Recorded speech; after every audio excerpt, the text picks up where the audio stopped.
morning, everyone. My name is Blair Crane. I'm the DPW director here in the town of Norfolk, and as well as the tree warden. I'm sure that many of you, not all of you, but probably many of you wonder what a tree warden is. And, in the state of Massachusetts, every town has a tree warden, or is supposed to have a tree warden. And a tree warden dates back over a century to where before we had the internet and Facebook and Instagram and all of that, and even telephones, every town had a tree in the center of town that was the meeting place. And every town had one person that was in charge of that tree to make sure that that tree was safe and that nobody could just go cut it down or whatever. That person was in charge of that, so they inherently became the warden of that tree, and which turned into being a tree warden. As we have got into the 21st century, a tree warden now is in charge of all public trees in their particular town. So trees that are in parks and on roadsides. For our town, it's on Town Hill, or in parks such as the cemetery or Pond Street Rec, any of these public spaces. I'm the one that's in charge of the care of every public tree. So you're in charge of that tree right there? I am. Well, I'm not yet, but I will be as soon as we put it in the ground for sure. So today we're going to plant a tree just to show you how to do it. We have some seedlings that you'll be able to take home with you so that you can try it at home. Does anybody know what a healthy tree looks like? It looks like that. It does, absolutely. Absolutely. And do you know what a sick tree looks like?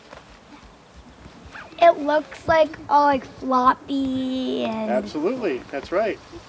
Anyone else? It looks like there's no leaves on it. Correct. And it has kind of an infection on it.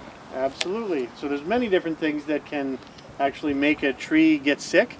Could be from bugs. Could just be that the environment changes. There are a lot of different, could be man-made, could be from somebody maybe digging up its roots along the side, maybe on the side of the road. So there's a lot of different things that can certainly interact with a tree to make it sick. So part of my job is to keep that from happening and to try to look after the health of all of our trees. So this tree, as you guys can see, is pretty healthy, although it's probably not happy that it's been in a bucket for a few years of its life, but we're going to change that today. And this is Bill. He's the DPW superintendent here in town, and he deals with all the day-to-day operations that are out, like when we have to come out and plow snow, or if there are water issues that we have to look after, or transfer station problems. Bill is the one that deals with all of the out and about issues of the day. So Bill is going to plant this here and I'll talk through it. First thing we want to do in this particular one is to lay it over on its side and pull out the plant itself from the bucket, which we won't need anymore. And as you can see, this one's been in the bucket for a long time, and you can see all the roots that have kind of grown against the sides of the bucket because the roots haven't had a chance to grow out as much as it wants to. So you just loosen all that up, Bill, so that the roots can, just want to do it gently so that you get some of the dirt to loosen up there a little bit. Sometimes easier said than done. What would happen if you didn't do that? Well, what happens is the soil itself compacts, and the roots want to be able to pull the nutrients in from the soil. And the reason that this has done what it has done is because it just didn't have any more room to grow in that bucket.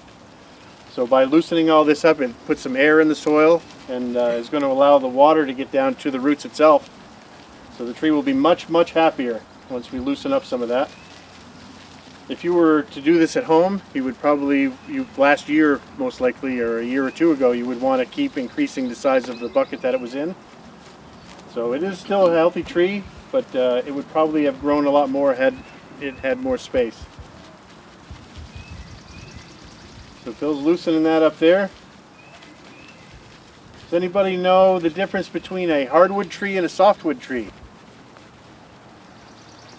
So this is a red maple. So this is a hardwood tree. This is a tree. Hardwood trees lose their leaves every fall, which we're all familiar with that.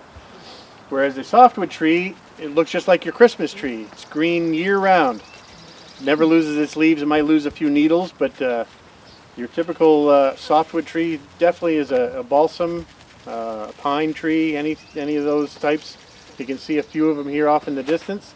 As a matter of fact, there's one right behind us right there. That's a softwood tree. So Bill has got the hole about the depth of the root ball. Can I ask a super quick question? Sure. The hole exposing the root, is that just for this type of tree or for all trees? For all trees. So really the root system obviously is what keeps the tree healthy and Okay. where it pulls all of its nutrients from. So in this particular one, normally you'd pull it like a sapling. You're going to notice that when you pull those out of the bags, they don't have the same issue because they've been nurtured. Okay. But you really want the root ball to be able to get some oxygen in there Okay, and, I don't know and why I allow was the thinking water you weren't to. supposed to like disturb the roots. Well, you don't want to tear them apart, Okay. but you definitely want it to be loose enough in there because the roots now are going to want to grow out. Okay. And by moving some of that dirt and allowing the moisture, because he's going to pack this in, Makes but he's not sense, going to yeah. compact it. Makes sense. So normally you would see a much bigger pot for a tree of this size. Thank you. So as you can see here, he's got it sitting in there. It's the bottom. He's got a little bit of topsoil in the bottom and compost in the bottom here. And you can look at.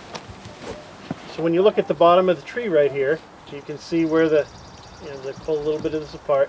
You can see right here where the root flare starts, and this is where the tree comes down and comes out into the root ball itself.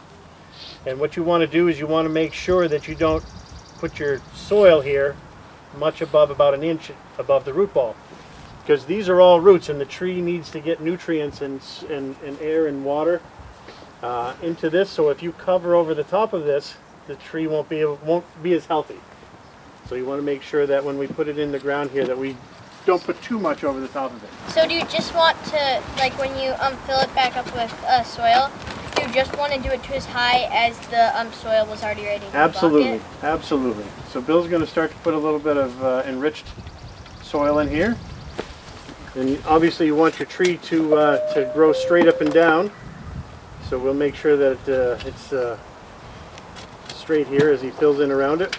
You want to make sure the soil is nice and loose and has a lot of nutrients to it. Enriched with what? This is compost and topsoil, so it has a little bit of fertilizer in it. But any normal potting soil or peat moss will do just fine. And so all the bags that the seedlings are in have the same enriching soil with them, and that's a good basis to get started. And like I said, you don't want to put too much in here. You don't want to pack it in. You just want enough to.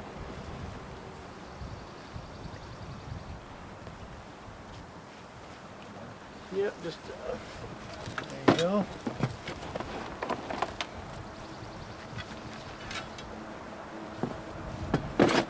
And all this soil too. You want the soil to be able to absorb all that water. So on days like today when it's not raining, the tree can still drink and grow. There you go. Because good. because our trees are like in bags at the bottom, Yeah. how do we know where to not cover it up? So you'll see in your tree, you'll be able to see when you pull away the soil from, just like on this one here. And I can grab one. Let me grab one out of. Whoops, sorry. Here we go. So we'll look at this one here. So these trees just look like sticks, but they actually are trees. They're dormant. They don't have any leaves on them yet, because they're hardwood trees and they lost their leaves last fall. So here we go. So this is a seedling tree, and you can see here where this one grew to. And I'll come over here and show you. So see here, you can see where it's dark, and it goes all the way up to right there. Oh, so you could fill up the soil Yep. to Absolutely. So this one grew way down in. So you can see right there where the dirt was and where it came all the way up. So there's your mark. And all of them should have the same thing. I'm going to pass that around and look. These are oak. Yep, these are all white oak. Yep, absolutely. White oak can grow to be as tall as 100 feet tall. Oh, wow. Oh my god. So, and it'll take a long time for that to happen. But if it stays healthy and gets water and has a great place to grow up, it can get very, very large. About how tall is this tree? That's, I would say it's about 50, 60 feet maybe at the very top. Whoa. So a big oak tree. Are there any white oaks around here? There are a few. It's two out front. Yeah, there's two up front. I don't see any right from here. There Are are a there couple some of the back there? cemetery. Right over there? Yeah, there's in the very front of the property from the cemetery. There's a couple of white oaks. So this one is a maple tree, a red maple tree, and this, if you come by here this fall, when the leaves start to turn, you'll notice that these, and you can almost see a little bit. You can see that the leaves turn really red in a maple tree, so they're very colorful. And that's when you look at hillsides in the fall. Those are the maple trees that are really, really beautiful. You see the reds and the yellows. So like that here. Any questions? Oh, And the yellow's the sugar maple, right? correct. Okay. Yep, absolutely. Now what do I do? So this one here is, you can see here the leaves. It's the leaves here are a dark red color, and they're starting to curl over here a little bit. So it's been in a very confined root ball. So with it getting some fresh air, as it were, should start to come around here now. We'll see in the coming days and weeks over the summer how much it flourishes. But you guys should all come by and visit this tree to make sure that it continues to grow, because you were here when it was born. How tall can this tree grow? This one can go probably not 100 feet, but it could certainly be bigger than that one for sure. Bill pulled a few things out of the soil. What did you pull out? I just pulled out like little stones and stuff, little sticks, big sticks, I guess you want to call them. Try to pull out any rocks or anything like that. Obviously the tree can't grow through them, so it just takes up valuable space that the tree essentially can pull nutrients from the soil. So you just try to use peat moss or topsoil initially to give it something. And that's why, if you're wondering why we're so far away from the pavement, a tree grows up and the root ball grows out about the same as the canopy. So if you look at that big tree right there, that root ball probably comes all the way out to about where you're standing and continues to grow out. So when we put a tree in the ground, we always look at the surroundings, because eventually this is going to grow up to be a really big tree. So we look at whether it's curb on the edge of the road, or drainage structures, or a pond, or whatever the case may be, knowing that this is going to grow up and grow up. Eventually it may actually, even the root ball may grow underneath the road here 10, 20, 30 years from now, but it'll take a while for that to happen. But as this thing grows up and grows out, it'll have plenty of sunlight and continue to expand. So you always look at, it looks like there isn't much here today, but you want to plan, because this tree could last for 50, 60, 70, 80 years anyway. So as it continues to grow out and grow up, you want to make sure you give it plenty of room to grow and be healthy. Any other questions? Sure. The little trees that we have to plant, Yep. do we need to put them where they're going to be permanently, or can they be transplanted? You to could get a you could little transplant them if you'd like to. These seedlings are roughly 2 years old, so they've been transplanted and they are ready to be permanently planted. But if you wanted to put them in a pot, and this one obviously has been in a pot for probably 4 to 5 years, so you could certainly do that, and until you find a place that you want to permanently put it. Should it be planted in the full sun? Yeah, well, it depends on white maple. Absolutely, this is a red maple. It's a full sun tree. There are different trees that don't like full sun, but these two hardwoods in particular do like full sun. This one enjoys full sun for over 6 hours a day. So the full sun, and that's part of the reason why we chose this spot here. It should flourish in this particular space. Any more? Any questions? So how? Go ahead. Sure. Watering. Watering is important, especially at this stage, because it doesn't have a lot of a root ball to essentially hang on to water when it rains. So when you first transplant, for the first year or so, you want to make sure that it gets plenty. I wouldn't say you have to water it every day, but every couple of days for sure. How much water do you want to water? I wouldn't saturate it, but enough so that when you pick up the soil, it's moist. It kind of sticks in your hand almost like mud, and it will filter down through. But you definitely, when a tree is transplanted and it's just starting to get underway, want to make sure that it has plenty of water. You certainly don't want to make it like putting it in a swamp. You don't want it to be wet, but moist soil is always helpful. Yes, Do we Donna? need to be concerned about underground utilities and septic systems? Sure, because this tree is going to grow, as with any tree, this tree is going to grow where the soil is the best.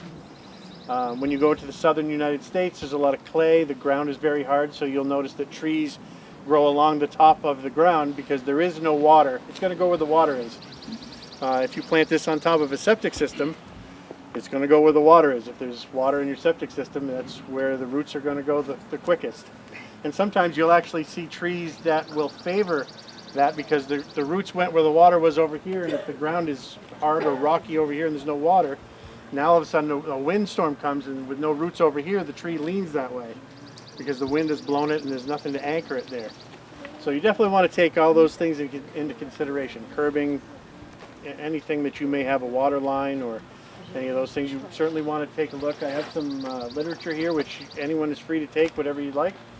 And one of them is about where to plant it. Like if near a sidewalk, you want to be 6 to 8 feet, kind of like what we're doing here, away from the sidewalk, because you don't want it to buckle the sidewalk eventually someday.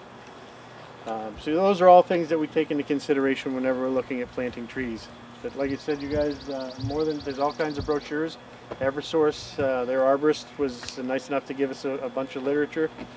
And that's another piece of it that I certainly work with Eversource when they come in front of all of your homes and want to, their job is to try to keep your electricity on, and our job is to try not to decimate all of our trees. So I work with the arborist to find a happy medium there, and we do a really nice job at it. I talk to them once every couple of weeks. Every year by law they are required to give me a tree cutting plan as to what exactly it is that they plan on doing and which trees they plan on cutting. Certainly we don't want them to do destructive things and make trees look funny or cut them in the middle or any of those sorts of things. So we have long discussions about that, and we come up with a plan so that we try not to have any trees down when we have storms, and everybody keeps their electricity as best we can, and yet we preserve our trees as best we can. So certainly a lot that goes into trees. Some days more than others, but it certainly keeps us busy. Anyone else? All right. Question about mulch? What's that? A question about Sure. mulch. Sometimes the mulch is like a mound Yep. up against the tree. So that's called, so a lot of landscapers, How are you that's called supposed to do volcano mulch because it's in a shape of an inverted funnel. And like I said, that can be a problem because that mulch comes up around the trunk of the tree, and that's why we want to look for that where that root ball goes into the ground and where that mark is, because that's where the tree is used to the ground being. And when you bring mulch around up there, you kind of suffocate the base of it. So that's why it's a lot of, I think a lot of landscapers do it for aesthetic purposes because it looks really nice in the front yard, but it's certainly not doing the tree any good. So you want to try to not do that if you can.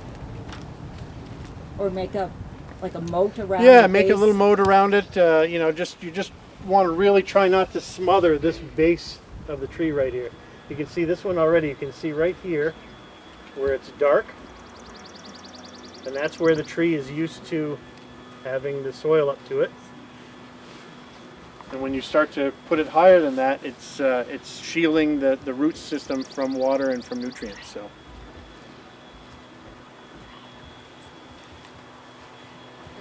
Any more questions? Anyway, it's okay. You can come take a look. All right, yeah, just nice and easy. Yeah, thanks. Yeah, you're very welcome. If anybody has any questions that you happen to think about when you get home or whatever, you can email me at dpw@norfolk.ma.us. Happy to, or call me at the DPW. Certainly happy to discuss anything trees. If you have a public tree near your property and you'd like me to come out and take a look at it, happy to do it. I can't look at private trees, but certainly anyone's public tree. Mention that there's kind of a scary tree over at Pond Street Okay. on the path, so right at the front soccer field. Yeah. right at 115, the path goes on 115 or around to the gravel. Okay. Right there is a scary tree, and all the bark is falling off. Okay. Every time I walk on Gray, Really? I'm like, oh, stay up there. I will put that on my list and take a look at it this week. Absolutely. Yeah, and that's and that's a common, obviously we look for things in trees that are, whether a tree is unhealthy. Yeah, that one's falling dead, and all the bark now is falling, so you'll see the bark on the sidewalk. And one thing that we, as tree wardens, we look at, so every tree has a risk, right? Every tree that's standing is a risk. Some of them are really low risk, and some of them are what we would call an imminent risk. They could fall any minute. With it being on a sidewalk, that's Right. definitely- So then we look at, well, if a tree falls in the middle of the woods, Right. then it falls in the middle of the woods. That's what we would call a low risk. But a tree, as you're saying, that would happen on a walking path that doesn't look very healthy, that's what we would look at and say, okay, is that an imminent risk or a high risk? And so that's how we look at the danger of a tree. But I will certainly take a look at that. Thank you for pointing that out. This front soccer field. Absolutely, absolutely. We certainly don't want anybody to be hurt. So, yes, Donna. Will our oaks drop acorns? And Eventually, they're a long ways away from that, but once they start to mature, they will. Absolutely. And feel free to take while supplies last. Make sure you take them, and if you have any questions whatsoever, don't hesitate to give me a shout. And there's certainly plenty of literature here if you need to know more. Yes. When does an oak tree start to produce acorns? Well, it depends on how healthy it is and how much it grows. A tree has to mature before acorns come off of it. So it could be anywhere from 5 to 15 years depending on how healthy it is. So if you put it in a really nice place and it grows up to be really big and healthy, then it might produce acorns sooner. If it's in a shaded spot where it doesn't really grow a lot, then it might take a little longer.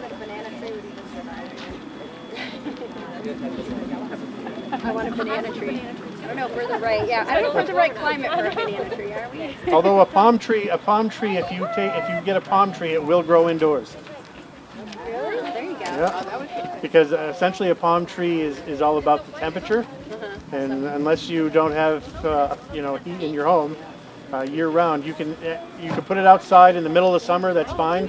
And then in the fall, move it indoors and just put it somewhere near a window so it gets a little bit of ambient sunlight. And as long as it stays, 65 to 75, it will stay. I've seen palm trees inside that you probably couldn't get back outside again. So it's, if you love the tropics and the Caribbean, you can always put a palm tree in your home. Anyone else? Well, I'd like to thank everybody for coming out today. I really appreciate it. We'll have some seedlings. If we run out of seedlings here, feel free to get a hold of me, and I will make sure that anybody who didn't get one does get one, and maybe we can do this again next year. Thank you so much. Alrighty. Thank you very much for coming out. It's a great day for that, and great turnout. You're very welcome. You want to take a picture? Thank you.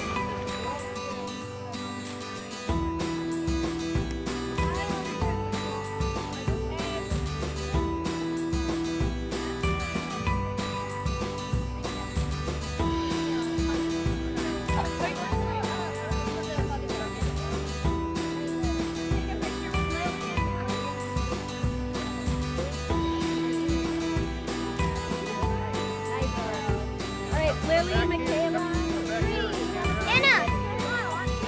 Lily, you want to get your... And Anna? Where's Anna? Oh, there she is. That's true. Stand around the backside of the tree. Lily, you want to get in with them?